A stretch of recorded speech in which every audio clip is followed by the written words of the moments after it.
जो प्रधानमंत्री है इसका पूरा आप राजनीतिक चरित्र देखिए। आप ये अब से नहीं, 12 साल से प्रधानमंत्री है, उससे पहले 12 साल के लगभग ये वो भी रहा है, मुख्यमंत्री भी रहा है। इसकी पूरी राजनीतिक जीवन इसका आप देखेंगे और इसका चरित्र अगर देखेंगे तो इसमें अहंकार बहुत ज्यादा है। ये किसी भी हालत में ये बर्दाश्त नहीं करता कि उसकी बात न मानी जाए या जैसा वो कह रहा है उसके अनुसार काम न किया जाए। और इस बार जैन जी ने उसकी पूरी सत्ता को बुरी तरह से पकड़ के हिला दिया, चूल्हे हिला दी। 12 साल में ऐसे कभी नहीं हुआ। वो कहता भी था ना राजनाथ कि भैया ये एनडीए है, इसमें इस्तीफे नहीं होते, और ऐसे में 12 साल में कोई इस्तीफा नहीं हुआ हो। एक इस्तीफा अगर उसे देना पड़ा और पूरे देश में युवा खड़ा हो गया और सरकार को पूरी तरह से ऊपर से नीचे तक नंगा कर दिया युवा ने, और आज भी उसकी हर बात का मुंह तोड़ जवाब जो इस देश का युवा दे रहा है, उससे वो बावड़ा हो गया, पागल हो गया, मैं ये कह सकता हूं। दिमागी संतुलन उसका हिल गया, इसलिए ये वो बातें कह रहा है। और इसीलिए क्योंकि हिंसात्मक व्यक्ति है, लोगों की लाशों पर चढ़ के सत्ता में यहां तक बैठा है, वो पहुंचा है, तो मरने मारने की ही बात करेगा।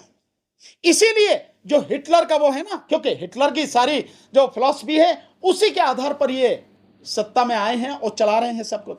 तो जैसा हिटलर ने किया वैसा ही करने की ये सारी प्लानिंग है। इसलिए मैं आगाह कर रहा हूं देश के लोगों को। सर, सरकार सुप्रीम कोर्ट में नीट को लेके कह रही है सिस्टम पूरा फुल प्रूफ है, इसमें कोई सेंध नहीं लगा सकता।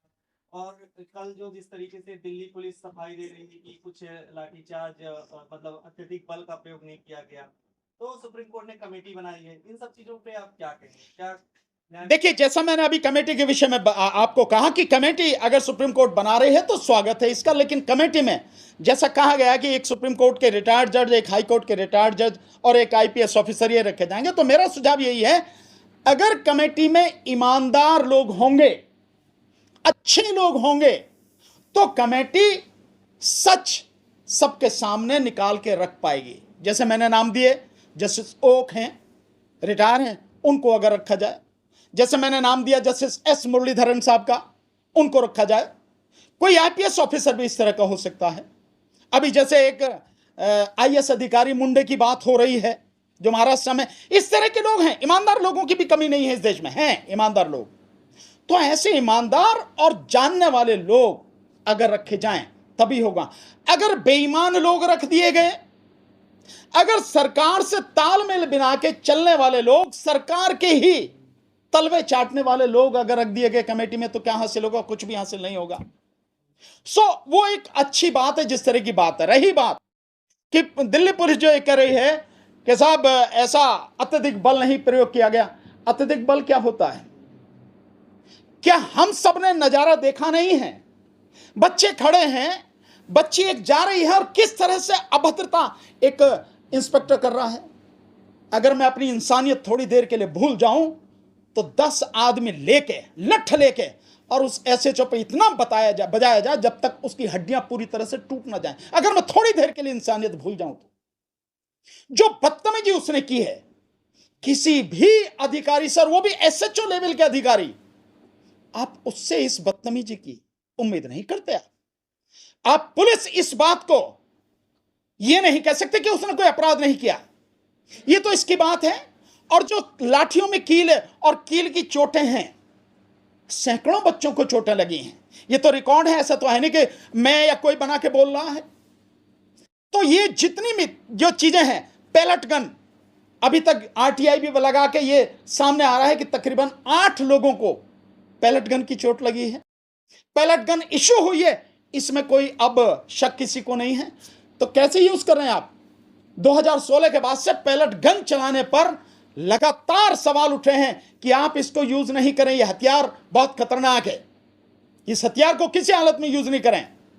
आपने कश्मीर में कितने ही लोगों के साथ में यूज किया, हजारों लोग, बच्चे जो हैं वहां, जिनको आपने बुरी तरह से कश्मीर के लोगों को घायल किया, लोगों की आंखें चली गई, और भी बड़ी बड़ी उनको मतलब उनको हानि हुई है, उनको नुकसान हुआ है।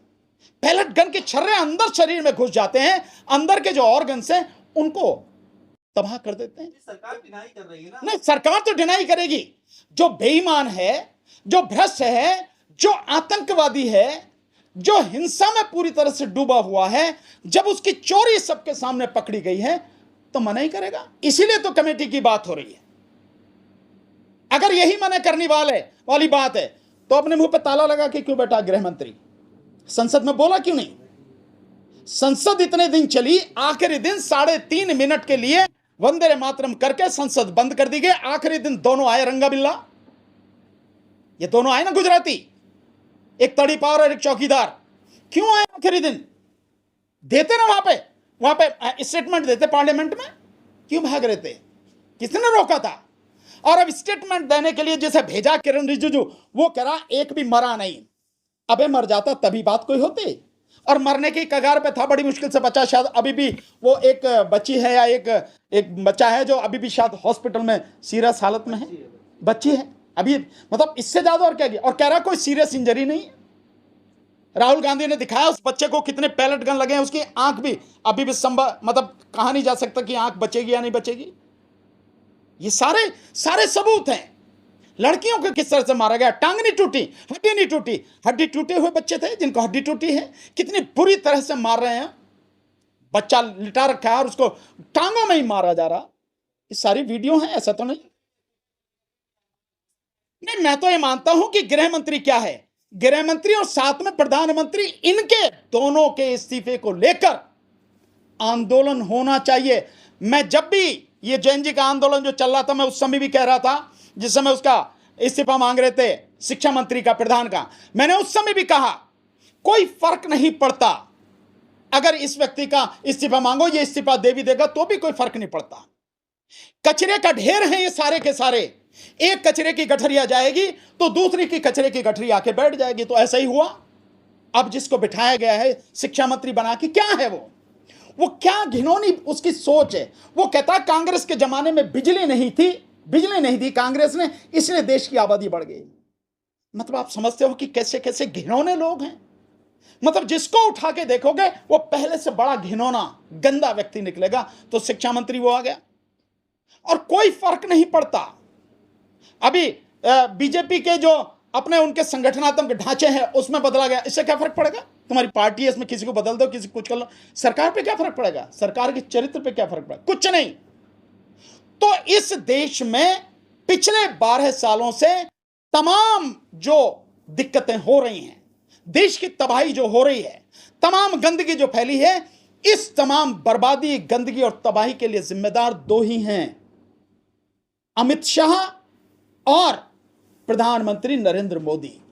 इन दोनों के इस्तीफे को लेकर देश में जन आंदोलन होना चाहिए और साथ में इलेक्शन कमीशन, उसको लेकर जन आंदोलन होना चाहिए। यह है इस देश की गंदगी की असली जड़। जब तक ये नहीं जाएंगे तब तक इस देश में कुछ भी सही होने वाला नहीं है। कुछ और पूछा? के अलावा देश भर में जैन अल्फा एक्टिव हो गया, तो क्या जैन अल्फा या जेएनजी मिलकर एक बड़ा आंदोलन हो सकता है देश भर में? नहीं, बिल्कुल आंदोलन तो हो ही रहा। आप देखिए कहां नहीं हो रहा। मध्य प्रदेश में हो रहा है, उत्तर प्रदेश में हो रहा है, राजस्थान में हो रहा है, कर्नाटक में हो रहा। कौन सी ऐसी जगह जहां ये सब कुछ नहीं हो रहा हो? हर जगह तो हो रहा है ना। अच्छा, आप कह दोगे चलो जैन जी को आप कह दोगे कि ये उकसाए गए, जैसे कही जा रहा कि इनको उकसाया गया, तो जैन अल्फा को कौन उकसा रहा? उन बच्चों को कौन उकसा रहा? लेकिन प्रधानमंत्री का इशारा अभी भी यह है कि इन सबको उकसाया जा रहा। अबे उन बच्चों को कौन उकसा रहा है? लखनऊ में बच्चियों ने इस बात को लेके कि मैथ का टीचर नहीं है, केमिस्ट्री का टीचर नहीं है, फिजिक्स का टीचर नहीं है। अरे ये टीचर तो दो हमें। 14 टीचर हैं जिस स्कूली वो बच्चियां हैं, 400 बच्चियां हैं, 14 टीचर हैं, 4 हिंदी के हैं और मैथ का और उसका फिजिक्स और केमिस्ट्री का टीचर नहीं। इन्हें कौन उकसा रहा? जो राजस्थान में उन्होंने जो दिव्यांग बच्चे हैं, जो गूंगे हैं, बहरे हैं, उन बच्चों ने आंदोलन किया, उन्हें कौन उकसा रहा? नेत्रहीन बच्चों ने आंदोलन किया, उन्हें कौन उकसा रहा है? जो बच्ची ये कह रहे हैं भाग के गए उसके यहां पे एसडीएम के उसमें, कलेक्टर के उसमें घुस गए कि हमें सड़क तो दे दो, उन्हें कौन उकसा रहा? अरे वो बच्चे हैं, उन्हें मालूम है उन्हें दिक्कत क्या हो रही है सामने, और शर्म आनी चाहिए हर जगह सरकार को और ऐसे अधिकारियों को। चुल्लू भर पानी में डूब कर मर जाना चाहिए। तुम अपने बच्चों को ये नहीं दे सकते हो?